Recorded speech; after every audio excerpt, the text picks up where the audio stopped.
हमारे साथ हैं हाथरस के सांसद अनूप वाल्मीकि प्रधान जी। प्रधान जी, आपके क्षेत्र में राहुल गांधी जी कल गए थे और जो पीड़िता थी उसके परिजनों से मुलाकात की। उनके इस दौरे को आप किस तरीके से देखते हैं? देखिए, कल वैसे तो लोकसभा चल रही थी, लेकिन लोकसभा में नेता प्रतिपक्ष आदरणीय राहुल गांधी जी कल हाथरस गए थे। मैं इस पर इतना ही कहना चाहूंगा कि देखिए, हाथरस के साथ साथ हाथरस में विगत वर्षों में घटना हुई थी और पीड़ित परिवार की मांग पर हमारे केंद्र और प्रदेश सरकार ने वहां पे सीबीआई द्वारा जांच कराई। सीबीआई की जांच में जो भी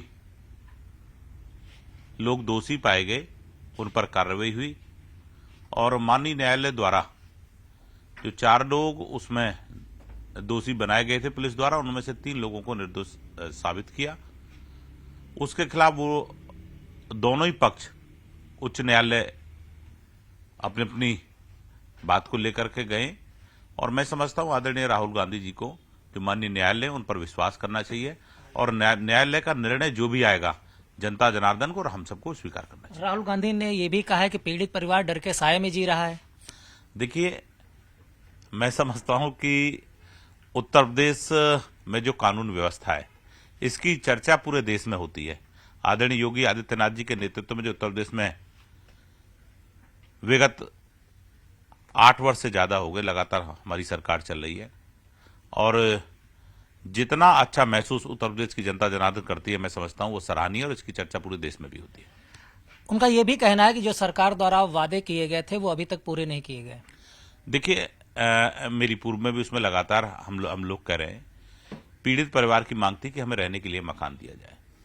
तो हमारे जनपद हाथरस के जिलाधिकारी द्वारा और वहां के एसडीएम भेजे भी गए कि भाई आपको हम शहर के अंदर आवास की व्यवस्था जो माननीय न्यायालय ने निर्देश जारी किए हैं उसके क्रम में हम आपको आवास की व्यवस्था कराते हैं।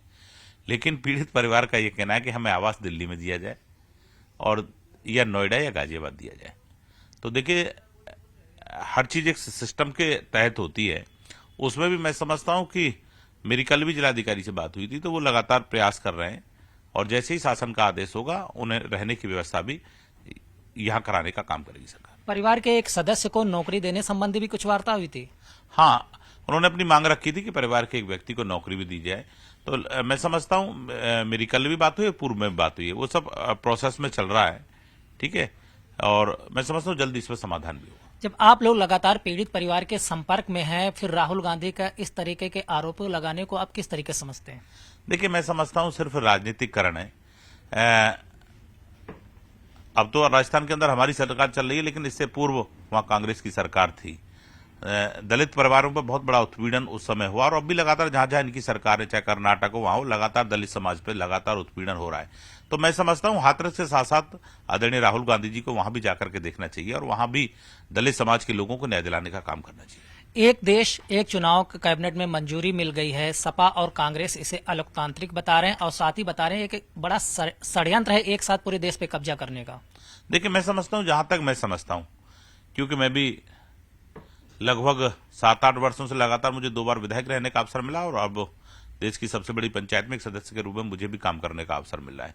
तो लगातार हम जो देखते हैं वो लगातार हर 2 महीने बाद 3 महीने बाद लगातार चुनाव रहता है और चुनाव रहने के कारण कहीं ना कहीं जो कार्य होने चाहिए उनमें बाधा आती है, क्योंकि शासन मैं समझता हूँ कहीं ना कहीं बाधा रहती है। क्योंकि जब मैं मंत्री भी था तो मैं देखता था लगातार उत्तर प्रदेश में भी कभी हमारे निकाय के चुनाव हो रहे हैं, कभी हमारे त्रिस्तरीय पंचायत के चुनाव हो रहे हैं। तो इस तरह के चुनाव होते रहते हैं। ये मैं कह रहा हूं, ये अपने आप में बहुत अच्छी बात है कि एक देश एक चुनाव हो जाएगा। तो एक बार चुनाव संपन्न होने के बाद सरकार कंटिन्यू, चाहे हमारे प्रदेश की सरकारें हो, चाहे हमारे केंद्र की सरकार हो और चाहे हमारे निकाय के चुनाव हो, लगातार हम 5 वर्ष जनता के लिए निरंतर काम कर सकेंगे। शुक्रिया हमसे बात करने के लिए। ये थे हमारे साथ हाथरस के सांसद अनूप वाल्मीकि प्रधान। वीडियो जर्नलिस्ट सोनू के साथ संदीप पांडे, न्यूज 18 दिल्ली।